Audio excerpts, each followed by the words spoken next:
Today's session is ALZ-NET, a real-world data platform to inform the future of Alzheimer's research, treatment, and care. ALZ-NET was launched by the Alzheimer's Association with an incredible group of experts, clinicians, and researchers at the Clinical Trials for Alzheimer's Disease meeting in 2021. And it was really setting the landscape with the future of treatment, not just the where we are now and the science and the data that we've been talking about at this meeting, but that larger pipeline, which is incredibly robust and diverse going forward. And this is what we see in other disease spaces. Tools like this allow us to understand how treatments and interventions work within the broader landscape of the real world. And so with that, you're going to hear more details about ALZ-NET as the voluntary provider reported registry from Dr. Michael Raffi. And then you'll hear a little bit more in terms of the nuts and bolts of the data from Andrew March from the American College of Radiology. And then we'll give you a preview of that larger vision and future of where the Alzheimer's Association and the incredible team that we have see us going as we think about real-world data. And then we'll have the opportunity to hear from 3 of the active site investigators from ALZ-NET. So without further ado, Dr. Michael Raffi.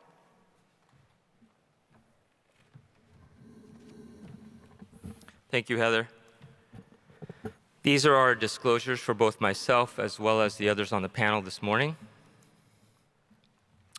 The ALZ-NET team includes experts from Brown University School of Public Health, the American College of Radiology, the Critical Path Institute, the American Society for Neuroradiology, and of course, the Alzheimer's Association. Dr. Gil Rabinovich, Maria Carrillo, and myself are the PIs, and there are a number of individuals who have helped with this massive undertaking. So what is ALZ-NET? It is a voluntary healthcare provider-enrolled patient network that is collecting longitudinal data on patients who are either being evaluated for or treated with new treatments for Alzheimer's disease.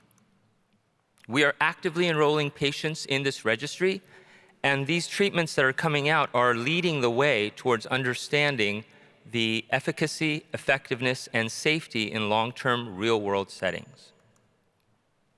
This registry is being implemented in real-world practice, and it is not a clinical trial. Of course, we know that ALZ-NET will be expanding over time. Dr. Snyder mentioned that it is an evolving network and an adaptive network. ALZ-NET is going to provide information both on diagnostics and treatments over time that will allow us to ultimately improve and elevate care for dementia patients in this country. There are a number of questions that ALZ-NET will help us address, including understanding the longitudinal change in individual groups that have this treatment or various treatments implemented, and identifying individuals who may be responders and those who may be non-responders to the various treatments that are approved. We'll also be able to compare aggregated data on outcomes, both safety and efficacy, within and across mechanisms of action. On the prescribing labels for both Aduhelm and Leqembi, there is a recommendation that patients are enrolled in the ALZ-NET registry to collect this sort of information in a real-world setting so that we understand the long-term safety and effectiveness of these new treatments as they are approved. So with that, I'm going to turn it over to Andrew March to describe the main aims of the ALZ-NET system as well as some of the data elements.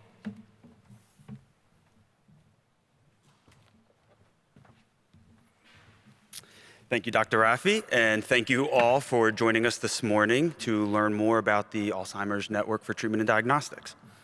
So in order to achieve the aims and objectives of the network, ALZ-NET is structured to collect, archive, and share a regulatory-grade data set that we believe is minimal as to not increase undue burden to clinical sites and providers, yet robust enough to answer the longitudinal scientific questions that we all share in regards to novel FDA-approved therapies for Alzheimer's disease.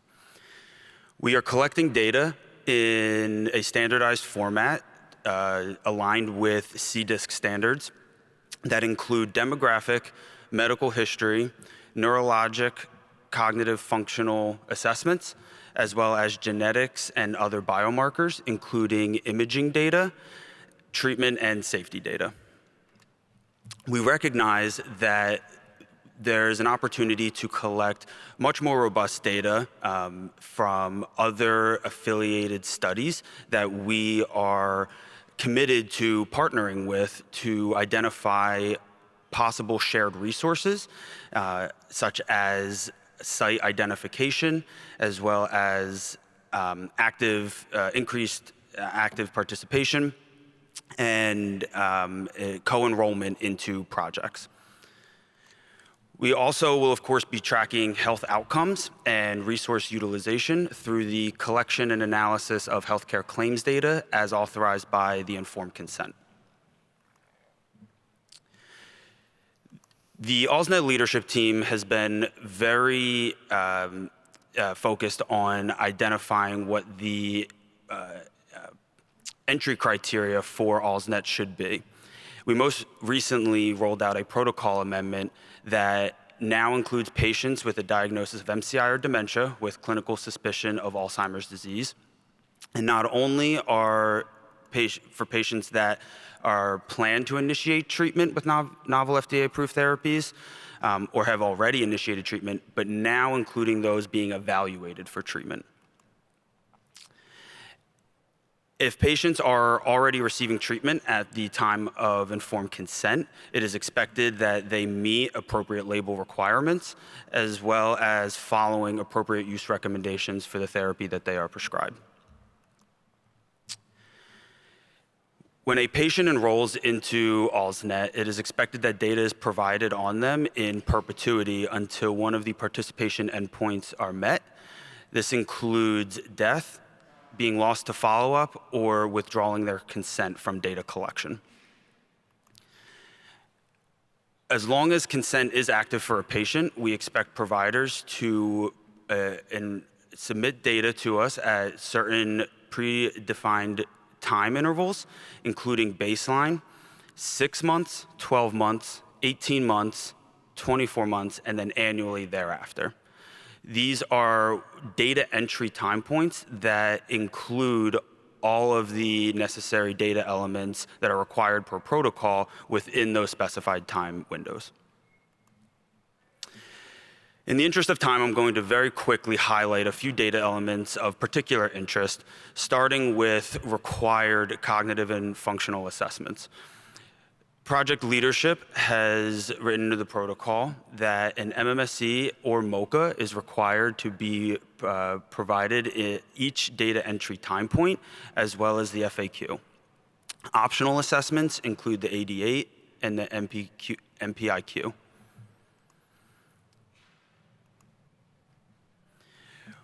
ALZ-NET is also uniquely positioned through a partnership with the American College of Radiology to collect imaging data, not only through extraction of clinical data through the radiology reports, but actual DICOM images to collect and archive for use in future research.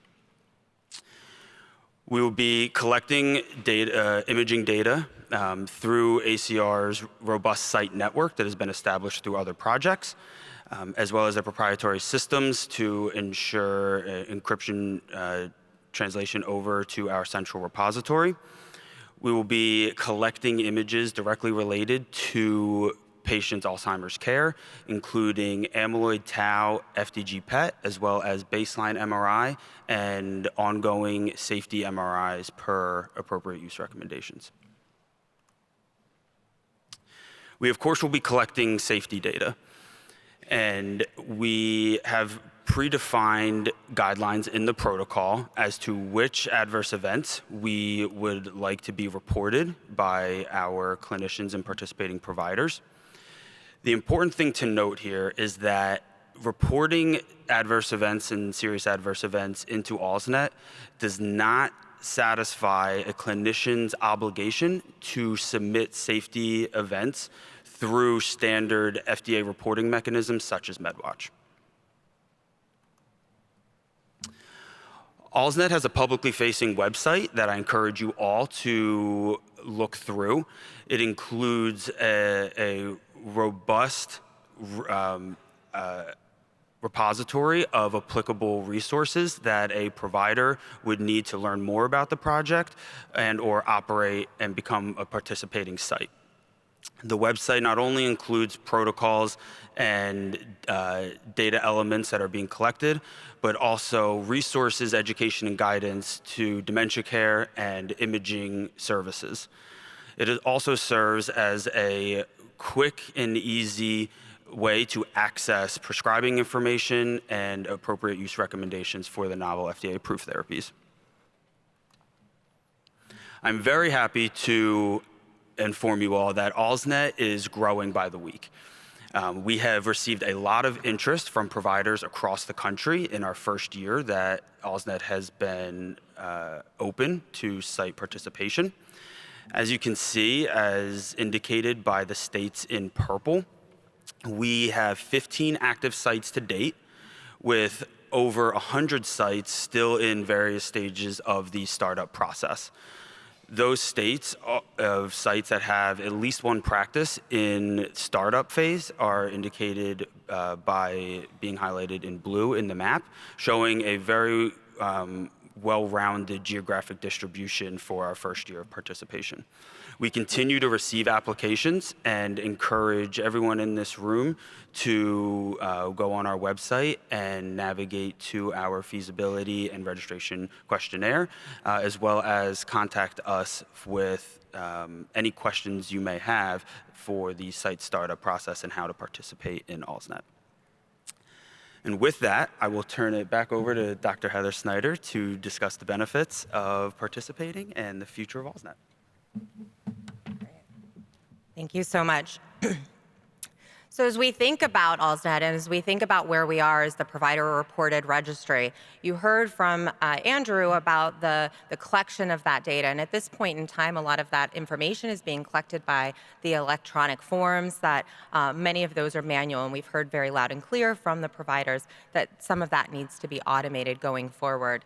And we recognize that. So within that landscape, we also know that there needs to be opportunities and benefits to sites in terms of elevating care as we go forward. So sites, there is a financial incentive to participate in terms of the opportunities of site startup, but also to ensure that we're collecting that data collecting the data and the images from the individuals that are consented to be enrolled. There are resources that are aggregated and available that you saw some of those on the website that Andrew shared. So really a one-stop shop of those types of resources, and as well as then they emerge into continuing medical education programs and others. And while most of these will primarily be for a clinician population within the United States, they are opportunities for the global community to also use as they apply within their practice situations and within their healthcare settings as well. There's also an opportunity that as the science and as research evolves, there will be an opportunity to adopt new solutions that will inform quality care improvement. So how do we elevate care overall? How do we use real-world data to inform our care practices, the care pipeline, and the care pathway for patients? And how do we build that into those quality improvement metrics for patients going forward and for providers to understand how they're doing in terms of the care that they're providing? And this is an opportunity throughout the ALZ-NET network to adopt those new solutions as they evolve and as they go forward. And of course, the educational support, not just for the provider, but for their entire team. We know that from a patient perspective, as a science-based patient advocacy organization at the Alzheimer's Association, that it's really from the moment the patient walks in the door, the front office staff, all the way through the entire diagnostic process and going forward in terms of the care. And so how do we ensure that there is training for all levels of site staff going forward? And then as we have advances in therapies and biomarker use, interpretation of biomarker use and what that means for diagnosis, build that in to the educational support and ensure that the latest in science is translating to care as quickly as we can. That's what we do in oncology in terms of care, that intersection of care, research, and treatment. So our vision is the evolution of ALZ-NET is as we go forward, we have the provider-reported registry at the voluntary provider-reported registry at this point in time, but we recognize that this is the start. This is where we are. You heard at the beginning the priorities and the questions and the types of questions that we anticipate being able to ask.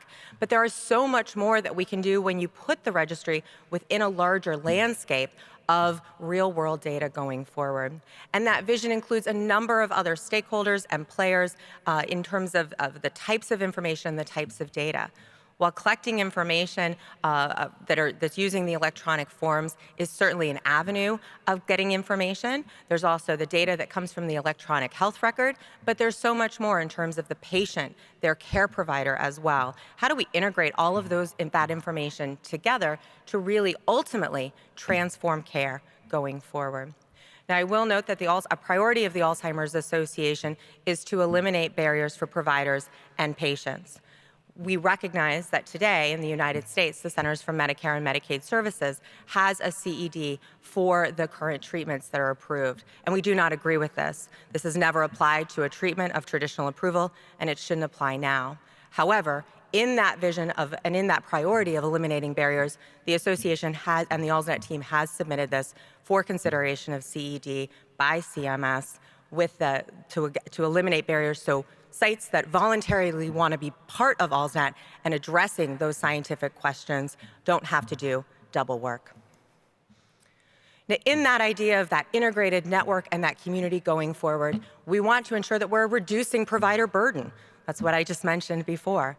We want to have access, we want to accelerate the ability to evaluate these treatments in the real world, thinking about combination therapies and some of those really other important questions, which you heard Dr. Raffi talk about. And this intersection of care, diagnosis and treatment, and research, this is what we do for other complex diseases, and this is what we need to do for Alzheimer's and all related dementia as well. So with that, for those of you that are interested in terms of being a site, if you are not already, you saw that amazing map that Andrew presented. We encourage you to contact us with your questions or your comments. And we know we get a lot of questions from different potential sites around what it is like to be a site and some of those considerations. And so we do have 3 of our site investigators here with us today. They're all very different in their makeup and their particular situation, and we wanted to share their experiences with all of you. So I'm pleased to pass this over. We have one joining us virtually, or one joining us via a recorded video, one joining us virtually, and one, as you can see, that's here in the room. So first off, I'd like to introduce Dr. Salvatore Napoli. Can you please cue the video? Hello, everyone. My name is Dr. Sal Napoli, and I am the Medical Director of the Neurology Center of New England in Foxborough, Massachusetts. We are a multi-specialty neurology clinic, and my particular focus involves primarily multiple sclerosis as well as memory and dementia care. I'm very happy to partake in this session and wish I could be there with you all. I hope to see everyone at future conferences. Our practice has been a part of ALZ-NET for over 1 year now. I am very excited to be a part of this network as I believe it integrates what interests me most, including optimizing clinical dementia care, participating in dementia research, as well as establishing and building relationships. Our practice is a private neurology practice based out of Foxborough, Massachusetts, 30 minutes south of Boston, with 12 providers and a total of 50 employees. Our specialties include multiple sclerosis, dementia care, Parkinson's disease and movement disorders, epilepsy, neuromuscular disease, as well as headache management. As a medium-sized private practice, we jumped at the chance of joining ALZ-NET to be a part of the research community, optimizing dementia care and further partaking in information, idea, and research exchange. I believe this is so important given the new generation of medications and treatments at our disposal. I started my career in the multiple sclerosis neuroimmunology field approximately 20 years ago, and I did my neuroimmunology multiple sclerosis fellowship at Brigham and Women's Hospital under Dr. Howard Weiner. I feel that the Alzheimer's dementia space is where the multiple sclerosis field was at 20 years ago. At the start of my fellowship in 2003, we had 4 immune modulating therapies with modest. As a young fellow at the time, I was lucky enough to witness the interplay between bench research, clinical research at the bedside, community support, as well as industry support in the field of MS. Over the years, I was able to see an explosion of new multiple sclerosis therapeutics and tremendous strides being made to help patients. 1994 had brought the advent of beta-seron interferon therapy in the MS space. I am convinced that the introduction of these therapeutics have allowed our MS patients to be able to walk into our office in their retirement years where they would have otherwise needed assistance. Today, I see the Alzheimer's field being at the start of an amazing new time that I witnessed in MS a little over 20 years ago, and I'm very excited that my practice is able to take part in it. Being a part of ALZ-NET has allowed our practice to be involved in clinical research and ideas exchange for the present and future that will only benefit our patients in light of the new therapeutics coming out. When I was at the Brigham in 2003, we had a similar tracking study called the CLIMB study, which was an extensive research data acquisition following our MS patients over time. The fruits of the CLIMB study tracking the MS patients' progress over time in light of new therapies being developed, yielded and continues to yield powerful data, including safety, efficacy, and quality of life.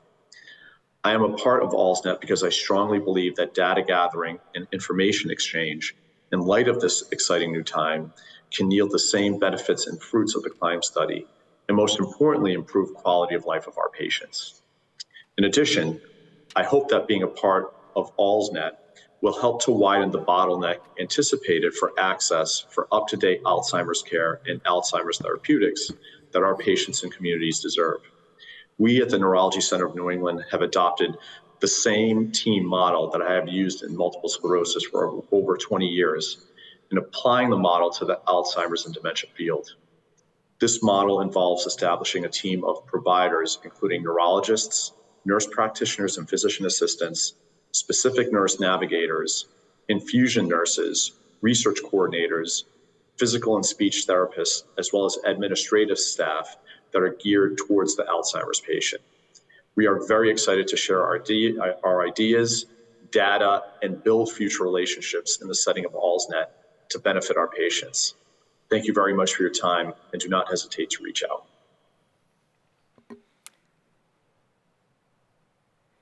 Thank you, Dr. Napoli. We're also joined by Dr. David Weissman, who I believe it's about 2 a.m. his time. David? Hello. So thanks so much for having me. I'm in clinical practice. I'm a private practice neurologist, and I focus on memory and clinical trials right outside Philadelphia, which is a mix of suburban and urban setting.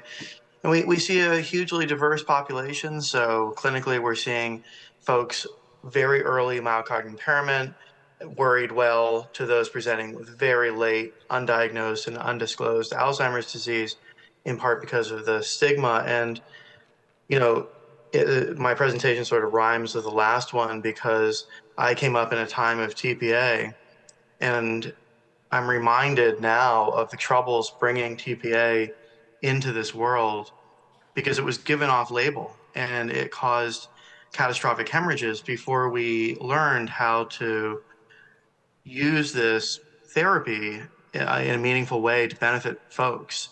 And if we can shorten that learning curve, then that would be terrific. For those of us who are trialists, this is going to be easier to implement. But we should still try to broaden out the criteria by which we can help folks. This registry is extremely easy to operate. It is IRB approved, unlike other registries. Those other registries have no possible mechanism to achieve outcomes, so their endpoint data will be completely unreliable. This is a different kind of trial than that. You know, we have raters who can do this work. And so the ALZ-NET is going to give us a database with real data in the real world.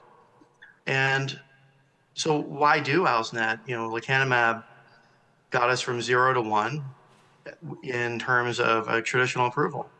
And now transferring that trial into a win for people outside trials, we have to do that. And the way to do it is to learn and then spread best practices. And again, thinking about TPA, it took us a long time to learn. We didn't have to wait for coagulation labs. We did have to wait for last known normal. We could give TPA to people with seizures at onset, and we can help more people with lecanemab and the others that are coming with more appropriate use. Thank you. Thank you, David.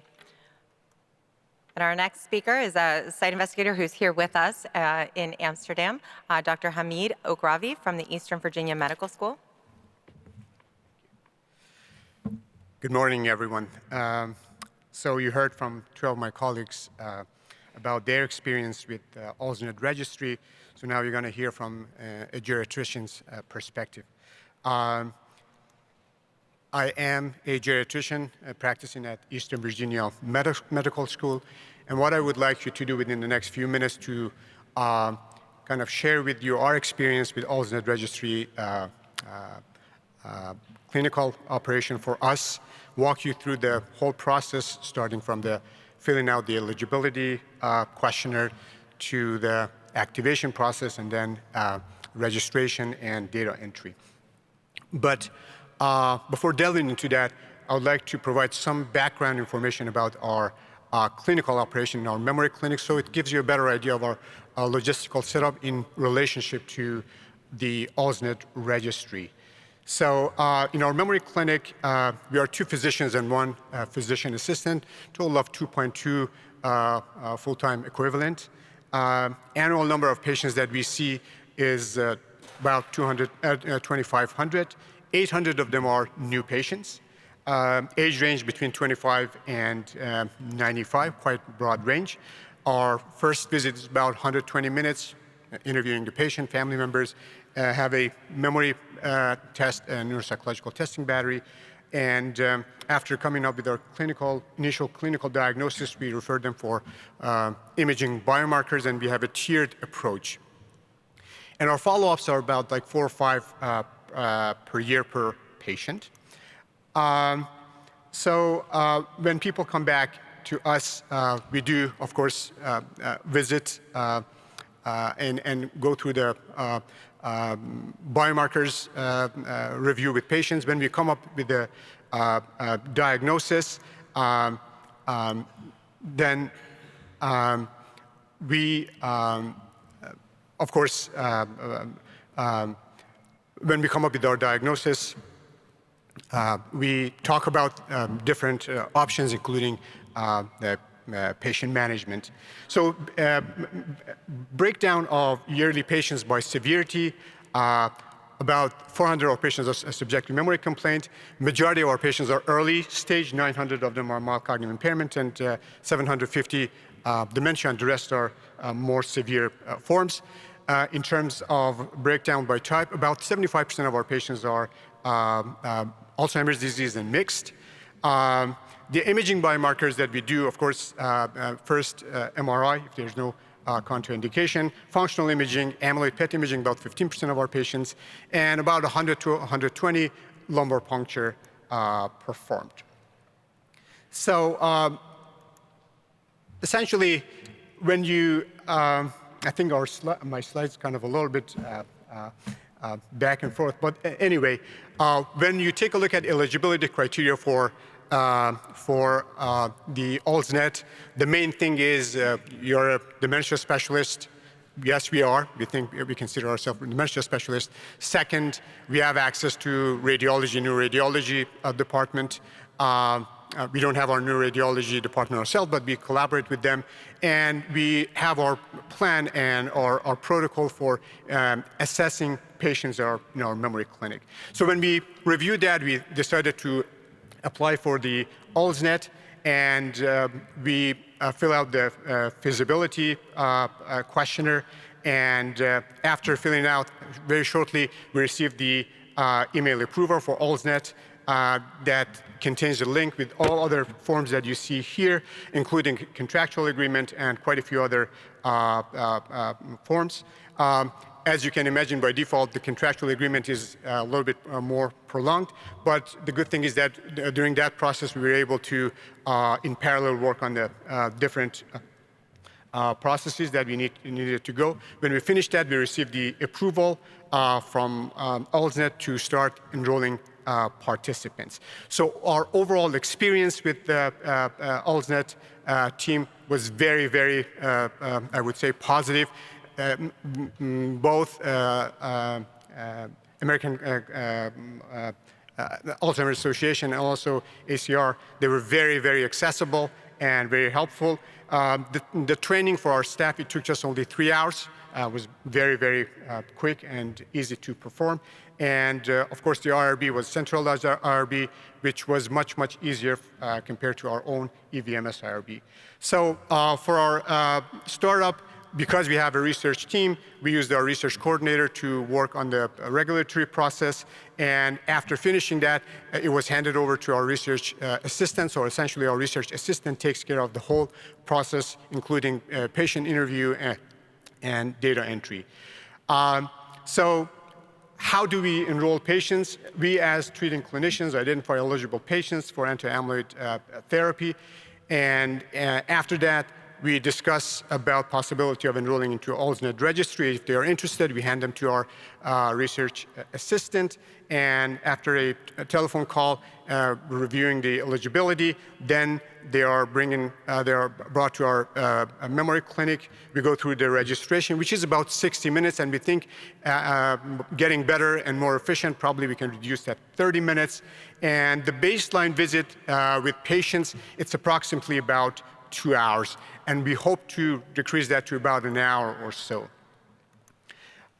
So in summary, we as clinicians, we are in control in ALZ-NET registry because patient monitoring based on individuals' needs and local standard of care, so you don't really need to follow any special process. Patients visits scheduled as per clinicians' standard timelines, and brain imaging per local practice standards. The assessments, MMSE and MoCA is part of our assessment. The only thing that we didn't have is in our battery is the functional assessment questionnaire, and that's very, very easy. 10 questionnaire, item questionnaire, probably takes a few minutes, very easy to administer, and also minimum impact on our patients. So there are really, when it comes to a process for or protocol to our memory clinic, there are 3 concerns that I usually have, always have. 1, how much of a burden is for our patients. 2nd, how much of a burden is actually for us as clinicians, and how much of a burden is for our staff. And ALZ-NET is quite easy to process and follow, and I don't think that there's really that much of burden on staff, patients, and also clinicians. So this is something that I definitely recommend to all of you to apply if you haven't already done so. Thank you very much.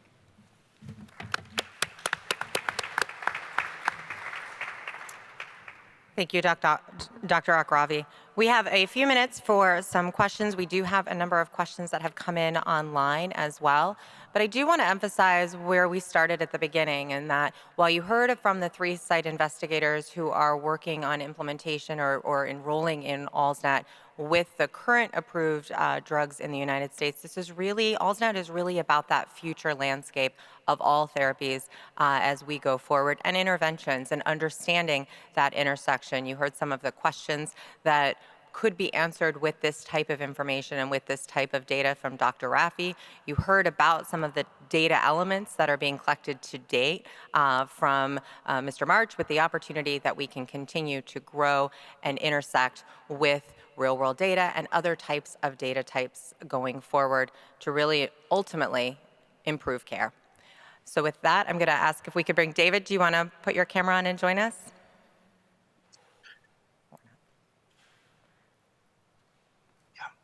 Great. So I'm going to ask the first question to you, David, and Hamid. Is this registry only for Alzheimer's Centers of Excellence, or is it something that community clinicians could use? Could either of you comment? David? I think that community physicians could easily adopt this. The requirements are doable. Are very doable. You have to be into it. I mean, there has to be a physician in charge of it who is willing to take this on. Yeah. Anything you'd add? Yeah, I actually totally agree with what David said. Having the background of working as a community geriatrician before, I can tell you that it's very practical. It's easy. I think even if I didn't have research assistant or research coordinator to help me with the process, probably my MA, medical assistant, would have been able to go through that process in terms of data entry and patients' visits. I think that's something that a regular MA with some training can certainly do so. It's not a really difficult process. And Andrew, could you maybe comment on the map that you shared, whether that is representative of some community clinicians as well? Absolutely. So we have looked at the data, and we've been able to make sure that the sites that are participating are a wide variety of clinical settings. We have interest in participation from large academic health institutions, ADRCs, as well as private practices and more community-based practices, making sure that we are reaching patients and populations that have access to the larger systems, but those that may be in rural areas or those that may not be as easy to reach. Thank you. There's a question in the room. Yeah, good morning. Casper de Boer from the Amsterdam University Medical Center.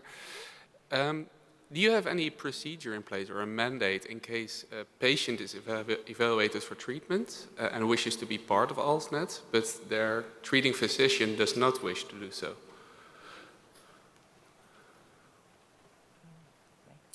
Mike? So that's a good question. We don't have a mechanism as of yet. I think that patients who come in and have a concern, if they're being evaluated and they know that these treatments are available, they may raise it with their clinician and ask if there's a clinician nearby that is prescribing or someone that they work with that is prescribing and participating in ALZ-NET. Thank you. Thank you. So another question online is, who will have access to analyze the data? Will sites have access, or will it only be for the ALZ-NET central team? Is that something you want to talk to, Mike, or would you like me to? If you could. Yeah, so ALZ-NET was launched by the Alzheimer's Association, and a priority of ours is to advance and accelerate research as well as benefiting and improving patient care. And a big part of that is ensuring that the research community, the global research community, is engaged and involved in looking at and understanding that data and moving the science forward, and that includes the science of care. I think hopefully that's been evidenced here at AAIC as an example of that type of global community and bringing that community together to address and discuss and analyze different types of scientific questions. Within that, there will be a data governance structures in place where data can be requested, and ensuring, of course, the patient privacy and all of the necessary ethical considerations and components of that. We'll be modeling after what other registries that have been established in the United States in this space, such as New Ideas, but also looking at other disease spaces as we think about that type of data governance. Other questions in the room? We have a lot online, so I'm going to keep going online then. Okay. The next question is, it's great to see that there's so many sites being registered. Are there any updates on other countries joining ALZ-NET? Andrew, do you want to touch that, or do you want? Yeah, I'll start, and then feel free to add in anything I may miss. The association, through their leadership, is having ongoing conversations with international opportunities to collaborate with us. As you may have recalled during my presentation, we're committed to partnering with other affiliated studies and being able to aggregate data in a global way. And so Heather may know some countries specifically as to who you've been having conversations with, but those conversations are ongoing, and we are very much looking to align data sets and being able to aggregate that data. I think as we recognize that we're in this new era of treatment, and we've heard that from a number of the speakers and a number of the sessions throughout this week, that these are not just questions we are looking to address in one part of the world, but actually globally. And there's a number of teams, and I see some of you represented here, whether it be from Australia and other places in the world, and Japan and South Korea, to try to understand how you could implement something in your country to also collect and analyze data. And we want to do that in a harmonized way. And of course, we are very open to those types of discussions. And in fact, later today, those that we have engaged and initiated some of those conversations with are coming together for really a casual conversation of sharing the state of where we all are in that development and in those discussions and launches within our individual countries. There's another question about participation from European countries, and I can confirm that there are a number of European countries that are part of those discussions as well, as they really navigate their timelines with potential treatments or thinking about those that could be or would be evaluated for potential treatments as well. So that idea of that global community of initiatives that are collecting data in a similar way is absolutely something that I think from day one has been part of the conversation. I think even before the first announcement of ALZ-NET at CTAD, we had been having conversations with the Australian team and their Alzheimer's network across Australia called ALZ-NET to really think about how can we intersect with them going forward.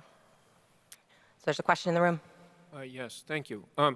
I'm Wes Ashford. I'm from Stanford and from the VA. I've been working with this work stream group that's developing blood-based biomarker implementation clinically. And one of the issues that's come up is the amount of time it takes just to get in to see an expert in the first place, and then the 6 months it takes additionally to get a neuropsychological assessment. I know I've worked with the Brain Health Registry that does online cognitive assessments, been very successful, and during the pandemic, it's really been a big thing that's developed. There's a lot of different groups here that are providing online cognitive assessments, and I'm wondering if there's any path forward that you see to getting such programs implemented that would really benefit the clinicians trying to manage these patients. No, great question. I don't know, Mike, if you want to start. Yeah, so I might say that we also have the APT web study and trackpad that is using a similar mechanism of bringing in participants using blood-based biomarkers and cognitive assessments. As the field evolves, we will see new ways of assessing patients, even remotely, that would be implemented in the work stream. And we're open to having discussions with leaders in the field about this. There's many groups here that are talking about this out here in your lobby. Yeah. Thanks. And the only thing I think I'd maybe add is that as the initial data elements and some of the components of the care or of the data that was being collected in ALZ-NET were really based on what is the current clinical care, with the idea that we want to continue to elevate and evolve that, but what is being used currently. And so working with the incredible study team, building on the lessons of ideas and new ideas that Dr. Gil Rabinovich and the team at ACR and some of the investigators on the ALZ-NET team had, really using that as a way of, we want to minimize that for the provider. We wanted to build this into clinical practice. This is not a clinical trial. This is a real world practice in collecting that information going forward. Thank you. All right. Well, I know we are out of time, but there are a number of other questions online. So if we didn't have a chance to answer your question online, or if you had another question that occurs to you later today, I'd encourage you to reach out to any of us, or you can go to the website for those questions, and we look forward to speaking with you. There will be some of our team at the Alzheimer's Association's booth later this morning between 10:30 and 12, I believe, that can answer those questions. And so we encourage you to stop by and engage in that conversation and that discussion. And we look forward in future AICs to share as ALZ-NET evolves from the voluntary provider reported registry beyond, as we expand to other types of data modalities. Thank you so much for getting up and joining us this morning.